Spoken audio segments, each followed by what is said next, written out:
La crise entre le Maroc et l'Espagne est entrée dans un nouveau tournant après que le Parlement européen a adopté une résolution jeudi 10 juin 2021, déclarant son rejet de l'utilisation par le Maroc du contrôle des frontières et de l'immigration, en particulier des mineurs non accompagnés, comme mécanisme de pression contre l'Union européenne. Si la décision reste avant tout politique, étant donné que les mesures préconisées par le Parlement européen ne lient pas le reste des institutions de l'UE, elle peut transférer l'attention maroco-espagnole d'un niveau bilatéral entre deux pays à un niveau entre un État et un bloc qui a un partenariat sur plusieurs dossiers. Cependant, la décision peut ne pas paraître surprenante, car la Commission européenne avait précédemment annoncé que l'UE ne serait soumise à aucun diktat ni à aucune pression, et la vice-présidente de la Commission Margaritis Schinas a déclaré que l'Europe ne permettra à personne de l'intimider, après l'afflux de milliers de migrants du Maroc au Maroc. La ville de Ceuta, dans le contexte de tensions maroco-espagnoles après que Madrid a reçu le leader du Polisario Ibrahim Ghali pour traitement, ce que le Maroc a fermement condamné. Comment la décision a-t-elle été prise ? Le projet de résolution a été proposé par le parti espagnol Ciudadanos, un parti catalan qui défend l'unité espagnole et le renforcement de l'Union européenne. Des exemplaires du projet publiés sur le site internet du Parlement européen montrent un large débat sur les termes et expressions, ainsi que sur les axes que les partis européens souhaitent inclure dans la résolution.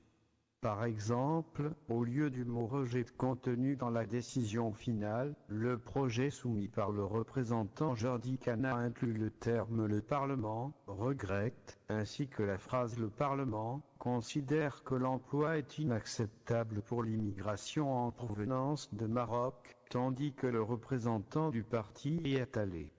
Le gauchiste espagnol Podemos, Miguel Urban Crespo, est allé plus loin et a mis dans son projet 30 points fortement formulés, dont la ferme condamnation des autorités marocaines, avant de s'accorder sur un compromis en 8 points. Formule qui a adouci le langage contenu dans de nombreuses interventions. La résolution note que des mineurs non accompagnés et des familles risquent leur vie pour tenter de traverser l'Union européenne sur le Sahara occidental, un processus politique mené par les Nations unies. Il souligne le plein respect incontesté de l'intégrité de l'Union européenne, et que l'atteinte à la souveraineté territoriale des États membres ne peut être tolérée. Cependant, la résolution a également salué les mesures prises par le Maroc pour faciliter le retour des mineurs non accompagnés dans l'intérêt supérieur des enfants et conformément aux lois nationales et internationales. Elle a également regretté l'aggravation de la crise entre le Maroc et l'Espagne, et les électeurs ont exprimé leur espoir qu'ils ne remettent pas en cause les relations de voisinage et la coopération entre le Maroc et l'Europe, appelant à la primauté du dialogue, de la diplomatie et du renforcement du partenariat des deux parties. Hussein Majzoubi, docteur en médias et traqueur des relations maroco-espagnoles, affirme que les députés espagnols dans les grandes équipes du Parlement européen n'ont pas parié sur l'escalade, mais sur l'alerte du Maroc, puis la mobilisation du soutien à l'Espagne. Mais le gouvernement de Madrid a réalisé au sein de ce Parlement 3 choses pour lui-même, selon ses déclarations à un DW arabe. Tenir le Maroc pour responsable de la crise, l'affirmation par l'Union européenne de la langue espagnole de Ceuta et Melilla, puis faire accepter les Européens sur une position unifiée sur le conflit du Sahara, c'est-à-dire en soutenant les Nations unies. Le porte-parole a ajouté que loin d'intimidation ou de sous-estimation, la décision est très préoccupante dans son contenu et dans le nombre d'électeurs. Décision aggravant la crise.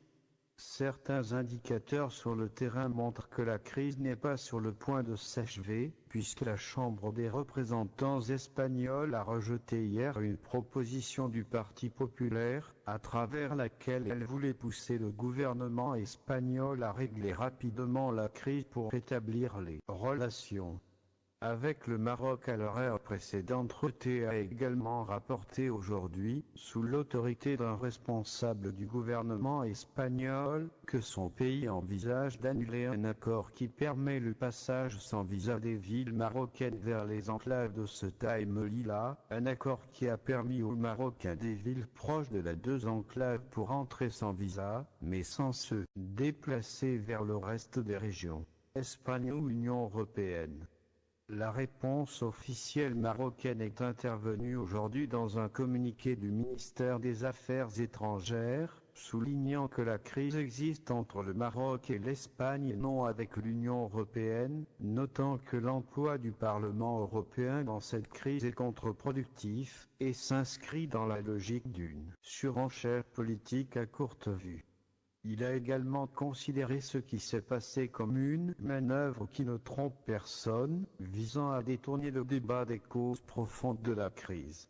Le ministère marocain des Affaires étrangères a critiqué la décision du Parlement, affirmant qu'elle contredit le bilan exemplaire du Maroc en matière de coopération dans le domaine des migrations avec l'Union européenne, ainsi que l'esprit de partenariat entre les deux parties, mais plutôt affaiblit le principe de ce partenariat. Le communiqué précise que le Maroc n'a pas besoin de garanties dans sa gestion de l'immigration. Le statut d'enseignant et d'étudiant n'est plus acceptable. La tutelle est une impasse.